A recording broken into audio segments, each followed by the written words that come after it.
자, 기도 드리시겠습니다.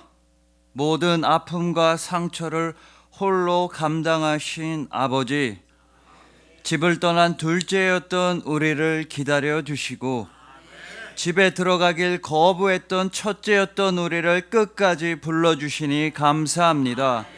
이제는 아버지와 함께 영원토록 아버지의 집에서 아버지를 사랑하도록 하겠습니다. 아버지 사랑합니다.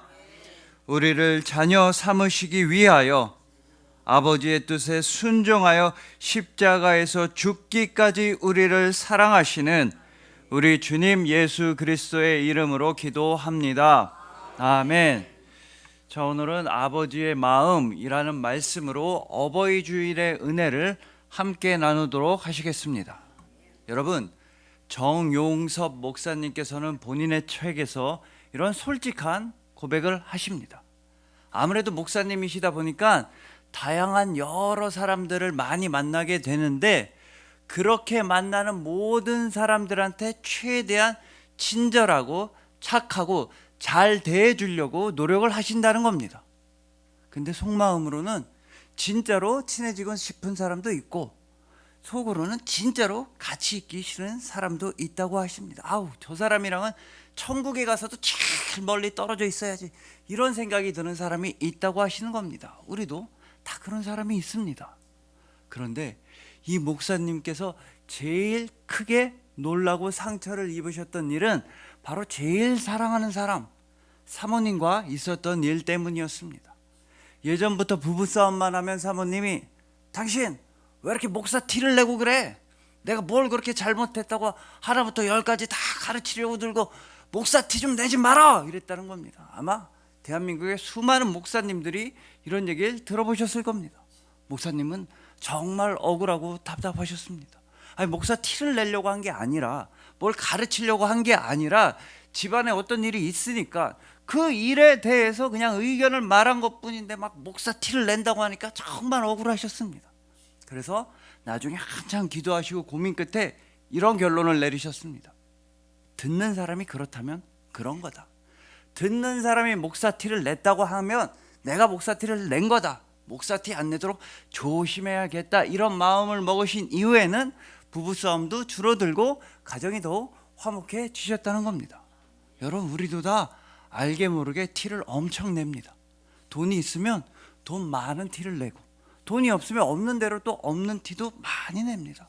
무엇보다 문제는 우리가 하나님 아버지 앞에서 자녀된 티를 많이 낸다는 겁니다. 근데 좋은 쪽으로다가 아니라 오늘 본문의 첫째와 둘째처럼 불효자식된 티, 못된 자식된 티를 아버지 앞에서 많이 낸다는 겁니다. 원망과 불평을 참 많이 합니다. 그러나 우리의 아버지 하나님께서도 아버지 되시는 티를 많이 내셨습니다. 바로 여러분을 끝까지 사랑하신 것입니다. 아버지께서는 언제나 여러분을 기다리시고 끝까지 여러분을 용서하시고 영원히 여러분을 사랑하십니다. 바로 아버지의 전부이자 모든 것이신 아들 예수 그리스도를 통해서 여러분들에게 구원과 생명을 베풀어 주신 것입니다. 오늘 본문에서도 아버지는 그 못된 둘째 아들한테도 잔치도 베풀어 주었고 그 못된 첫째 아들한테도 집으로 들어가자, 나의 것은 다 너의 것이라고 모든 것을 베풀어 주었습니다. 이렇게 베풀어 주고서도 계속해서 더 주고 싶은 마음이 바로 여러분을 향하신 우리 아버지 하나님 아버지의 마음인 것입니다. 그래서 오늘은 오늘 본문 말씀을 통해서 그런 하나님 아버지의 마음을 더욱더 깊이 이해하고 하나님 아버지 마음의 기쁨과 자랑이 되는 우리 모두가 되기를 소망해 봅니다. 하나님 아버지께서 맏아들이신 예수 그리스도를 십자가 죽음에 내어주실 만큼 너무나 사랑하시는 이 어린이 주일의 여러분들을 주님의 이름으로 축복합니다.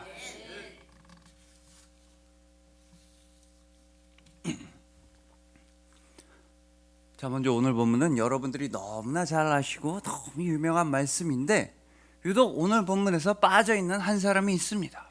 분명히 등장할 법도 하고 분명히 나와서 뭔가 한마디를 할 법한데도 전혀 등장하지 않는 사람이 있으니 바로 두 아들의 어머니이자 이 아버지의 아내입니다. 집안에 이렇게 큰 일이 많이 벌어졌으면 어머니가 나와서 뭐라고 한마디 할 법한데 나오지 않습니다. 그래서 우리는 이런 추측을 해볼 수가 있는 겁니다. 이 집안의 어머니는 아마 이 모든 일이 있기 전에 일찍 돌아가셨나 보다. 아니면 몸이 너무 아파서 집 안에서 누워만 있고 자리 보존만 하고 있나 보다. 이런 추측이 가능합니다. 만약에 이게 사실이라면 본문의 아버지는 얼마나 안쓰럽고 슬픈 남자입니까? 여러분도 잘 아시겠지만 여러 정신과 의사 선생님들의 분석에 의하면 평생을 함께한 배우자가 사망하는 것, 또한 배우자가 큰 병을 앓게 되는 것은 본인 자신의 죽음보다 더한 고통이다.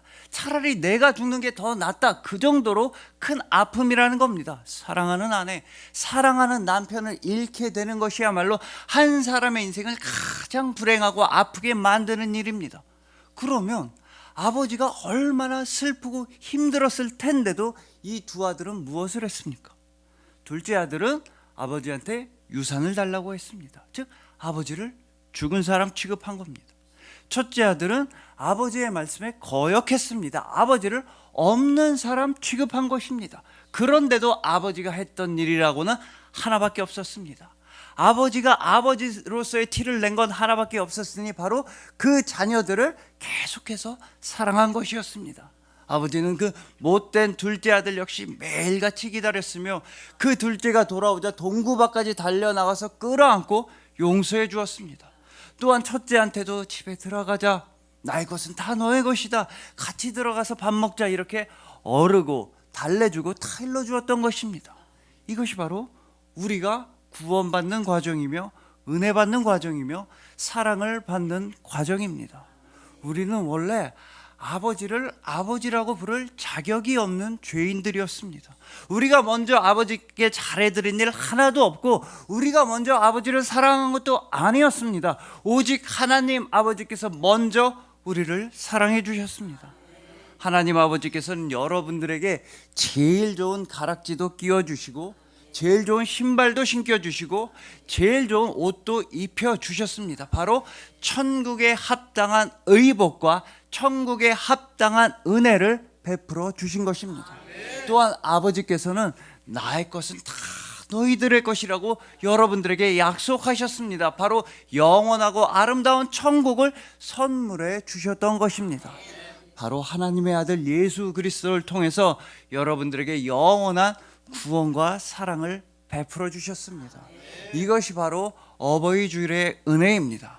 하나님 아버지께서는 여러분들을 정말로 사랑하시고 우리가 언제든 돌아가기만 하면 언제든 만나주시는 사랑의 아버지이십니다. 이렇게 아버지께 돌아가기만 하면 만나주시는 그 사랑에 대해 기쁨의 교회 김원태 목사님께서는 본인의 책에서 이런 말씀을 하십니다. 이분은 원래 굉장히 신실한 원불교 집안에서 태어나셨다고 합니다. 말하자면 모태 원불교이셨습니다.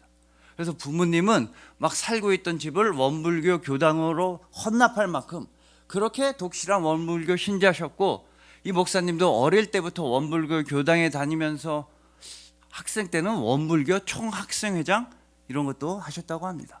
그러다 결국 나중에 예수님을 믿게 되셨습니다. 하지만 그 중간에 참 많은 일들이 있으셨습니다. 사업을 열심히 하시다가 완전히 실패했습니다. 그 사업의 실패 때문에 큰 병이 생겼습니다. 극단적인 행동을 하게 돼서 정신과 치료까지 받아야만 하셨습니다. 그런데 그런 와중에도 이 망해가는 회사를 살려보기 위해 자기 집안에 있는 전 재산 수백억 원을 다 회사에 쏟아부으셨습니다. 그런데 하필이면 그때 오른팔처럼 믿고 형제처럼 믿었던 부하 직원이 배신을 하고 사기를 친 겁니다. 그래서 회사가 완전히 망하게 되었습니다. 먹여 살려야 되는 회사 직원들이 수백 명인데 회사 전부 주식들이 천 몇백억 원이 다 상장 폐지, 휴지 조각이 된 겁니다. 완전한 절망에 빠졌습니다. 그때 아무한테도 말하지 않고 혼자서 몰래 교회에 나가셨다고 합니다. 원래 사모님이 교회를 다니고 계셨는데 사모님한테도 말하지 않고 몰래 교회에 가보셨습니다. 이러다가 죽을 것 같아서, 더 솔직하게는 나 어차피 죽을 건데 죽기 전에 그래 그 하나님 만나나 보자 이런 마음으로 교회에 가서 기도를 했더니 그날 바로 하나님께서 만나 주셨다는 것입니다. 여러분, 이처럼 우리가 아버지께 돌아가기만 한다면 아버지는 언제나 안아주시고 만나주시는 사랑의 아버지이십니다. 그 전까지 우리가 어떤 종교의 심취에 있었든지 간에, 그 전까지 우리가 내 욕심만 따라서 살고 내 출세만 위해서 살고 우리가 얼마나 잘못된 길로 가고 있었든지 간에 아버지께로만 돌아가면 아버지는 우리를 안아주시고 만나주십니다. 이 자리에 모인 우리도 다 그런 경험이 있습니다. 하나님 제발 도와주세요. 아버지 죽을 것 같아요. 살려주세요. 기도했더니 하나님 아버지께서는 여러분을 만나주시고 품어주시고 끝까지 사랑해 주셨던 것입니다. 그런 하나님 아버지 사랑의 가장 확실한 증거가 바로 아들이신 예수님이십니다. 누구든지, 정말 누구든지, 지금까지 어떤 과거를 가지고 있었든지 간에, 어떤 상처를 가지고 있든지 간에, 지금 어떤 문제나 고난이 있든지 간에 누구든지 예수님을 믿기만 하면 절대 멸망을 당하지 않고 영원한 생명과 구원을 누리라고 하나님 아버지께서는 아들이신 예수님을 우리에게 보내주셨습니다. 그렇기 때문에 우리가 이 어버이질에 하나님 아버지께 달아드릴 수 있는 유일한 카네이션이 바로 믿음인 것입니다. 하나님 아버지께서는 여러분들한테 뭐 돈을 달라고 하지도 않으시고 밥을 차려오라고 하지도 않으십니다. 그 어떤 다른 걸 요구하지도 않으십니다. 그저 믿음, 오직 믿음. 여러분들이 예수님을 잘 믿어서 여러분들이 더욱더 큰 평안과 행복을 누리는 것, 그게 바로 아버지께서 여러분들에게 원하시는 전부인 것입니다. 그러니 부디 아버지만 의지하시고 아버지께 돌아가시고 아버지의 사랑을 넘치도록 받으시길 소망합니다.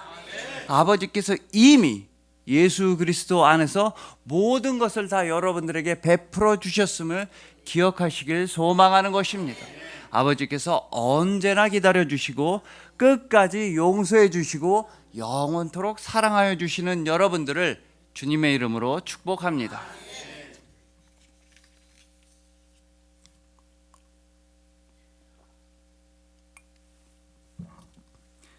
자, 다음으로 오늘 본문의 이 두 아들들은 아버지의 마음에 큰 상처를 줬는데, 이런 상처와 관련해서 우리나라 역사에도 있다고 도시문헌학 전문가이신 서울대학교 김시덕 교수님은 이런 말씀을 하셨습니다. 여러분, 예전 조선시대 때부터 우리나라에서 한양이라고 하면 사대문 안쪽만, 사대문 안만 한양이었습니다. 그리고 이 사대문은 당연히 한양성 성곽에 있는 동서남북에 있는 대문, 큰 4개의 대문이었습니다. 근데 일제강점기인데 일제는 이 사대문 중에서 북대문인 숙정문과 서대문인 돈이문을 완전히 부숴버렸습니다. 우리 민족의 정기를 말살하기 위해서. 우리 조선 사람들 자존심 한번 상해보라고 부셨다고 생각하실 수도 있겠지만 그게 아니라 그냥 실질적인 이유 때문에 부셨습니다. 당시에 도시가 점점 넓어지다 보니까 도시 재정비 차원에서 일본 사람들이 서울로 넘어와서 많이 살다 보니까 땅이 필요해서, 거주지가 필요하다는 실질적인 이유에서 북대문과 서대문을 부셔버린 겁니다. 그래서 우리나라만 그런 게 아니라 그 시기에 일본 사람들은 자기네 나라에서도 오래된 성곽과 문들을 도시 재정비 차원에서 많이 부셨다고 합니다. 근데 그러면 왜 사대문 중에서 북대문과 서대문만 부셨느냐? 남대문과 동대문은 왜 남겨두었냐는 겁니다. 이 남대문과 동대문을 절대로 부수면 안 된다, 유적으로 보존해야 한다고 주장했던 사람들이 있었기 때문입니다. 그 사람들은 바로 조선에 살고 있던 일본 사람들이었습니다. 한양에 살고 있던 일본 사람들이었습니다. 그럼 그 사람들이 우리나라 사람들을 위해서 그런 주장을 했느냐? 절대 아닙니다. 이 남대문과 동대문은 아주 오래전부터 일본이 조선을 점령했다는 증거다, 한양이 일본 땅이었다는 일본 사람들의 승리의 증거니까 절대 남대문 동대문은 부수면 안 된다고 주장했다는 겁니다. 이 사정을 알기 위해선 우리는 임진왜란까지 거슬러 올라가야 합니다. 자, 임진왜란을 일으킨 도요토미 히데요시는 조선을 침략하기 위해 수많은 군사를 보냈습니다. 이때 조선에 쳐들어온 수많은 군사를 이끌고 있던 대장 중에 유명한 사람 2명이 바로 불교를 믿고 있던 가토 기요마사와 카톨릭을 믿고 있던 고니시 유키나가였습니다. 근데 이 두 명의 대장이 각각 남대문과 동대문을 통해서 한양을 점령했다는 겁니다. 그러니까 임진왜란 때부터, 그때부터 한양은 일본 땅이었다, 일본이 조선을 점령했다, 그 승리의 증거로서 남대문과 동대문은 부수지 않고 남겨두었다는 것입니다. 여러분, 이처럼 우리나라에는 슬픈 역사가 있습니다. 근데 오늘 본문의 아버지는 더욱더 마음이 아프셨을 겁니다. 왜냐하면 외적도 아니고 왜군도 아니고 바로 자식들이 아버지한테 너무 몹쓸 짓을 했던 것입니다. 둘째 아들은 아버지한테 유산을 달라고 했습니다. 이 말인즉슨 아버지는 내 마음에서 이미 죽은 사람입니다. 아니, 아버지 얼른 죽어주세요 라는 불효막심한 말을 했던 것입니다. 첫째는 아버지의 사회적 인격을 말살하는 일을 했습니다. 당시에 아버지가 잔치를 열었는데 첫째 아들이 그 잔치에 나타나지 않는다, 이거는 아버지가 동네에서 얼굴을 들고 다닐 수 없을 정도로 망신을 당한 겁니다. 첫째는 아버지의 사회적 인격을 살인했던 것입니다. 자, 그런데 문제는 우리 역시도 이 첫째와 둘째처럼 하나님 아버지의 마음을 아프게 하고 상처를 주었다는 것입니다. 우리도 아버지의 말씀을 거역하고 불순종하고 아버지의 뜻을 떠나고 아버지의 품을 떠나서 내 마음대로, 내 정욕대로, 내 욕심대로만 살아왔습니다. 그래서 우리는 아버지의 집에 들어갈 자격이 없는 죄인들이었던 것입니다. 그렇다면 하나님 아버지께서는 이렇게 죄인인 우리로부터 받은 그 상처를 과연 어떻게 치료하셨습니까? 맨날 아버지를 배반하고 맨날 거역하고 맨날 불순종만 하는 우리로부터 받은 그 마음의 상처를 치유하시기 위해 하나님 아버지께서 선택하신 길이 바로 예수 그리스도의 십자가였습니다. 그러니까 여러분, 하나님 아버지께서는 죄인인 우리한테서 정말 큰 상처와 아픔과 마음의 슬픔을 겪으셨는데 오히려 아버지는 더욱더 큰 슬픔과 아픔과 상처를 겪기로 선택하셨다는 것입니다. 바로 너무 사랑하는 아들이신 예수 그리스도의 죽음을 결정하셨던 것입니다. 오히려 죄인이었던 우리들, 아버지의 마음에 상처를 주었던 우리들의 상처를 치유하시기 위해서 하나님 아버지께서는 당신의 마음이 가장 아픈 길로 나아가셨던 것입니다. 바로 예수 그리스도의 십자가 보혈을 통해서 죄인이었던 우리의 영혼을 치유하시고 우리의 육신을 모두 다 치유해 주셨던 것입니다. 그래서 여러분, 반드시 기억하셔야만 합니다. 여러분들이 아파하고 슬퍼할 때 여러분들을 위해 더욱더 아파하고 슬퍼하시고 가슴을 치시는 분이 바로 여러분의 아버지 하나님이십니다. 여러분들이 포기할까봐, 좌절할까봐, 쓰러질까봐, 믿음이 약해질까봐 항상 여러분만 생각하시고 항상 여러분만 마음에 품으시는 분이 바로 여러분의 아버지 하나님이십니다. 오죽하면 여러분들 보고 절대 죽지 말라고 당신의 아들인 예수님을 십자가에서 죽게 하신 분이 바로 여러분의 아버지 하나님이신 것입니다. 그래서 그 하나님 아버지의 마음의 이름이 바로 예수 그리스도이십니다. 하나님 아버지의 사랑과 구원하심과 능력과 은혜의 이름이 바로 예수 그리스도이신 것입니다. 그러니 부디 이제는 예수님을 열심히 믿으셔서 하나님 아버지 마음에 상처와 아픔이 아니라 기쁨과 자랑이 되시길 소망합니다. 또한 예수님을 열심히 믿는 믿음으로써 이 땅 많은 사람들의 아픔과 상처 또한 치유해 주시길 소망하는 것입니다. 하나님 아버지께서 가장 뜨겁고 가장 아프고 가장 최고로 사랑하시는 여러분들을 주님의 이름으로 축복합니다.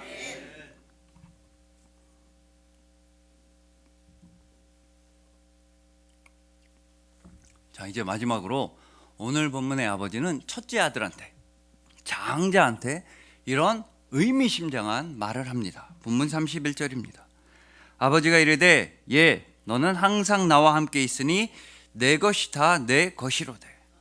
아버지는 첫째 아들 장자한테 내 것이 다 너의 것이다, 나의 모든 것은 다 너한테 물려준다 라고 말하고 있는 겁니다.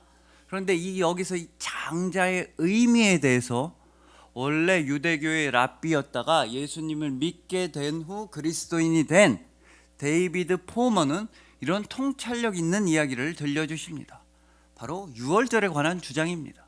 유월절 중에서도 유월절이란 이름에 대해서 이런 상상을 한번 해보시라는 겁니다. 실제로 있었던 일이 아니라 이런 상상적으로 이런 이야기를 들려주는 겁니다. 자, 옛날 한옛날에 하나님 아버지께서 드디어 애굽에서 고통받고 있던 이스라엘 백성들을 자유롭게 풀어주시는 출애굽의 그 날을 딱 결정하셨습니다. D-Day, 출애굽 D-Day를 결정하신 겁니다. 그런 다음에 출애굽의 그 날, 기념일, 그 절기의 이름을 정하기 위해서 하나님 아버지께서 하늘나라 천상회의를 소집하셨습니다. 그래서 모든 천사들이 다 그 회의 자리에 참석했습니다. 그리고 하나님 아버지께서는 가장 빛나고 높으신 재판장의 보좌에 딱 멋있게 앉아 계시고, 이 천상회의의 사회는 누가 보느냐? 아무래도 싸움을 잘하는 미가엘 천사보다는 말을 잘하는 가브리엘 천사가 맡기로 합니다. 그래서 가브리엘 천사는 거기 회의에 모인 천사들한테, 천사 여러분들 여기까지 오시느라 고생 많으셨습니다. 오늘 회의에는 안건이 하나 있습니다. 자, 우리 하나님께서 드디어 이스라엘 백성들을 애굽에서 자유롭게 해주시는 출애굽의 그 날을 결정하셨는데, 그 기념일, 그 날의 이름을 무엇으로 할 것인지, 이게 바로 오늘 회의의 안건입니다. 천사 여러분, 좋은 의견 많이 말씀해 주십시오. 그랬더니 그러자마자 천사 하나가 손을 들어서 이스라엘 백성들이 애굽으로부터 독립을 하니까 그날 이름 독립기념일 어떻습니까? 그랬더니 다른 천사들이 옳소 좋소 찬성이요 막 박수를 쳤습니다. 좋은 이름입니다. 근데 또 다른 천사가 손을 들더니 하나님의 언약이 이루어지는 날이니까 언약의 날은 어떻습니까? 좋소, 그것도 멋진 이름이면 막 찬성했습니다. 또 다른 천사는 생명의 날 어떻습니까? 다른 천사는 자유의 날 어떻습니까? 그러니까 다른 천사 막 좋다고 하는 겁니다. 그러니까 출애굽의 그 날의 이름으로서 뭐 언약이란지 아니면 독립, 자유, 해방, 이런 멋있어 보이고 엄청난 가치를 가진 이름들이 출애굽 그날의 이름으로 가장 큰 지지를 받고 있는 상황입니다. 근데 저기 구석에서 한 초라하고 늙은 천사가 손을 들더니 출애굽의 그날 이름은 유월절로 합시다. 넘어갈 유자, 넘어갈 월자를 써서 출애굽의 그날은 유월절로 합시다. 아니, 하나님께서 애굽의 장자들만 죽이시고 이스라엘의 장자들은 안 죽이셨으니까 장자들한테서 죽음이 그냥 넘어갔다. 유월절로 합시다. 그랬더니 다른 천사는 별로다, 막 야유를 막 보내는 겁니다. 한 천사는 하나님께서 애굽에 10가지나 되는 재앙을 내리셨는데 또 좀 있다가 홍해도 갈라주시고 만나 메추라기 내려주시고 반석에서 샘물, 구름기둥, 불기둥, 이렇게 출애굽 과정에서 놀라운 은혜와 능력을 많이 베풀어 주시는데 겨우 그 재앙 하나 가지고 이름을 정한다? 이건 너무 좁은 이름, 너무 편협한 이름이요, 안 돼요. 다른 천사는 그래도 출애굽이 정말 중요한 사건인데 자유라든지 언약이라든지 독립, 이런 중요한 가치들이 이름으로 들어가야지. 겨우 뭐 이스라엘의 장자들한테는 죽음이 넘어갔다 유월절? 그런 이름 너무 약한 이름이요. 막 모든 천사들이 우우 반대하는 겁니다. 그때 땅땅땅 재판장이신 하나님께서 판결을 내리셨습니다. 그래, 출애굽의 그날의 이름은 유월절로 하자. 땅땅땅. 여러분, 이 상상적인 이야기의 주제는 무엇입니까? 얼핏 들으면 유월절이라는 이름은 되게 이상한 이름이라는 겁니다. 구약 전체 중에서 제일 중요한 사건이 출애굽인데, 이 출애굽에 있어서 하나님께서 정말로 많은 은혜와 능력, 모든 걸 다 베풀어 주셨는데 겨우 애굽의 장자들은 안 죽고 애굽의 장자들만 죽고 이스라엘 장자들은 살았다. 장자들한테서 죽음이 넘어갔다. 유월절이라는 이름은 너무 약한 이름이라는 겁니다. 말하자면 여러분, 이런 겁니다. 우리나라가 일제로부터 독립한 날, 해방된 날의 그 기념일, 국경일의 이름은 광복절입니다. 빛광자, 회복하다, 빛을 다시 찾았다는 정말 멋있고 훌륭한 이름입니다. 근데 그 광복절 이름을 정하는데 어떤 사람이 광복절 말고 그냥 우리나라에는 원자폭탄 안 떨어진 날로 합시다. 그냥 히로시마에만 원자탄 떨어지고 서울에는 원자탄 그냥 넘어간 날로 합시다. 그러면 누가 찬성을 하겠습니까? 근데 6월절이 바로 이런 이름이라는 겁니다. 출애굽에 정말 많은 일이 있었는데 장자들한테 안 죽고 넘어간 날, 이런 뜻이 6월절이라는 겁니다. 이렇게 우리 생각에는 6월절은 정말 편협하고 좁고 되게 이상한 이름 같지만 하나님 아버지한테는 다 계획이 있으셨습니다. 하나님 아버지께서는 모세를 애굽으로 보내시기 이전부터 이미 출애굽의 그 날의 이름을 다 염두에 두셨던 것입니다. 하나님께서 모세를 애굽으로 보내시면서 출애굽기 4장 22절과 23절에서 이렇게 말씀하십니다. 너는 바로에게 이르기를 여호와의 말씀에 이스라엘은 내 아들 내 장자라. 내가 내게 이르기를 내 아들을 보내주어 나를 섬기게 하라 하여도 내가 보내주기를 거절하니 내가 너의 아들 내 장자를 죽이리라 하셨다 하라 하시니라. 여러분, 하나님 아버지께서 확실하게 선포하셨습니다. 이스라엘 백성들 전체는 내 장자다, 내가 사랑하는 첫째 아들이다. 그러니 내 장자를 보내지 않으면 애굽의 장자를 모두 다 죽일 수밖에 없다라고 선포하신 것입니다. 그렇기 때문에 이스라엘 전체가 다 하나님 아버지의 장자이기 때문에 출애굽의 그 날의 이름으로 가장 적당한 이름은 장자들한테서 죽음이 넘어갔다라는 뜻의 6월절이 되어야만 하는 것입니다. 근데 문제는 조금만 생각해 보시면 이 이스라엘 백성들은 전혀 하나님 아버지의 장자가 될 자격이 없었다는 겁니다. 그전에도 그렇고 그 이후에도 그렇고 계속 불평불만 원망만 했으며 우상숭배라는 저지르고 죄악만 저질렀습니다. 절대 아버지의 장자가 될 자격이 없었습니다. 그런데도 하나님 아버지께서는 이스라엘은 내 장자다, 내 사랑하는 첫째 아들이라고 선포하셨던 것입니다. 왜냐하면 하나님 아버지께서는 한번 언약하신 그 언약은 반드시 이루시는 언약의 하나님, 은혜의 하나님, 사랑의 하나님이시기 때문입니다. 한번 내 자녀다, 한번 내 장자라고 말씀하시면 끝까지 책임지시고 지켜주시고 사랑하여 주시는 사랑의 아버지이시기 때문입니다. 그래서 우리는 이 장자에 관한 말씀인 오늘 본문 31절을 다시 한번 보아야 합니다. 아버지가 이르되 예 너는 항상 나와 함께 있으니 내 것이 다 내 것이로되. 아버지는 장자한테 모든 것을 다 준다고, 나의 모든 것은 다 너의 것이라고 약속하셨습니다.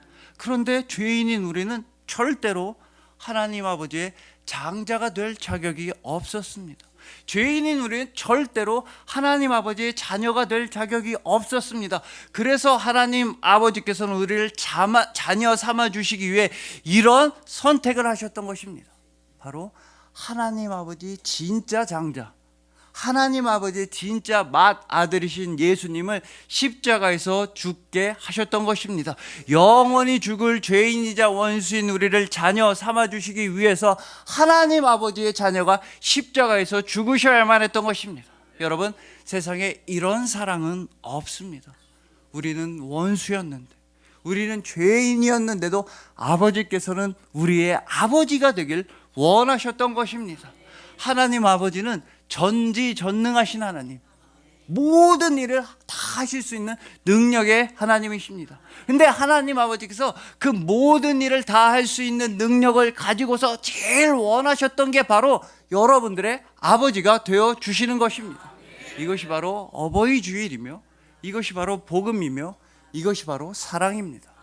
하나님 아버지께서는 장자이신 예수 그리스도를 죽음에 내어주실 만큼, 그만큼 여러분들을 너무나 사랑하시기 때문인 것입니다. 그리하여 아버지께서 언제나 기다리시고 끝까지 용서하시고 영원토록 사랑하여 주시는 여러분들, 예수님을 열심히 믿음으로써 하나님 아버지의 기쁨과 자랑이 되어드리는 거룩한 효자와 효녀이신 여러분들, 하나님 아버지께서 장자이신 예수 그리스도를 십자가에 내어주실 만큼 모든 것을 다해 사랑하여 주시는 이 어버이 주일에 여러분들을 진심으로 사랑하고 축복합니다. 기도드리시겠습니다. 모든 아픔과 상처를 홀로 감당하신 아버지, 우리가 둘째처럼 아버지의 마음을 아프게 하고 우리가 첫째처럼 아버지의 마음을 아프게 했는데도 우리를 기다려 주시고 안아주시고 사랑한다 말씀하여 주시니 감사합니다.